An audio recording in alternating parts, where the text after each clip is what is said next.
마태복음 17장.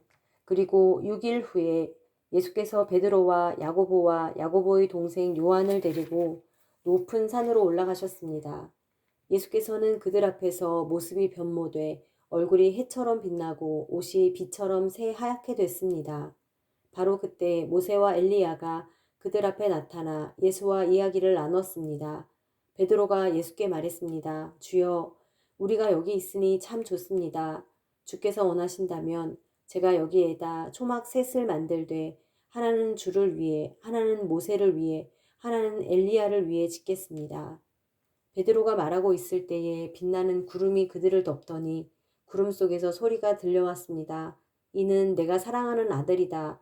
내가 그를 기뻐한다. 너희는 그의 말을 들으라. 그 소리를 듣고 제자들은 너무나 두려운 나머지 얼굴을 땅에 대고 엎드렸습니다.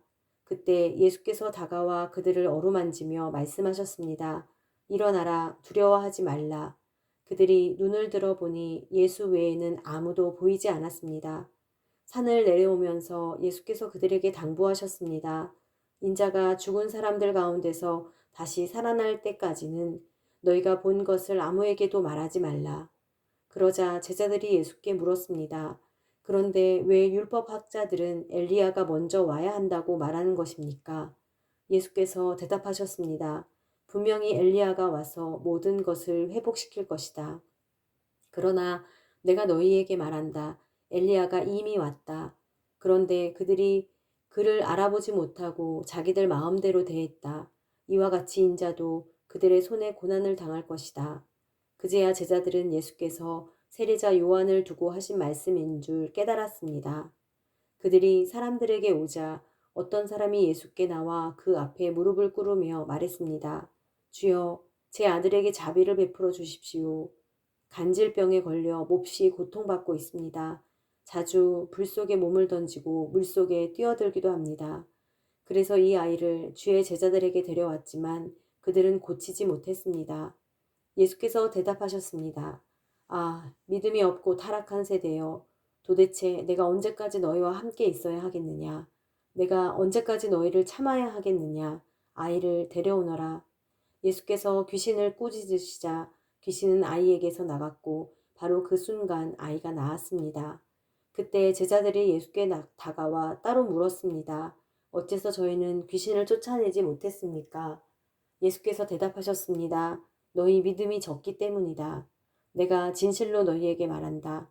너희에게 겨자씨 하나일 만한 믿음만 있어도 이 산을 향해 여기서 저기로 옮겨가거라 하면 옮겨갈 것이요. 너희가 못할 일이 없을 것이다. 그들이 갈릴리에 모여 있을 때 예수께서 그들에게 말씀하셨습니다. 인자가 사람들의 손에 넘겨질 것이다. 그리고 그들이 인자를 죽일 것이다. 그러나 인자는 3일 만에 살아날 것이다. 그러자 제자들은 큰 슬픔에 잠겼습니다. 그들이 가버나움에 도착했을 때 이 드라크마의 세금을 걷는 사람들이 베드로에게 와서 물었습니다. 당신의 선생님은 이 드라크마를 안 내십니까? 베드로가 대답했습니다. 내십니다. 베드로가 집으로 들어가니 예수께서 먼저 말을 꺼내셨습니다. 시몬아, 너는 어떻게 생각하느냐? 이 세상의 왕들은 누구로부터 관세와 주민세를 거두느냐? 자기 아들들이냐, 다른 사람들이냐? 베드로가 대답했습니다. 다른 사람들로부터 거둡니다. 예수께서 베드로에게 말씀하셨습니다.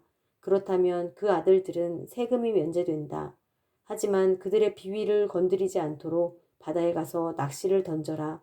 처음 올라오는 고기를 잡아 입을 벌려보면 1세겔짜리 동전 한 잎이 있을 것이다. 그 동전을 가져다가 나와 네 몫으로 그들에게 주어라.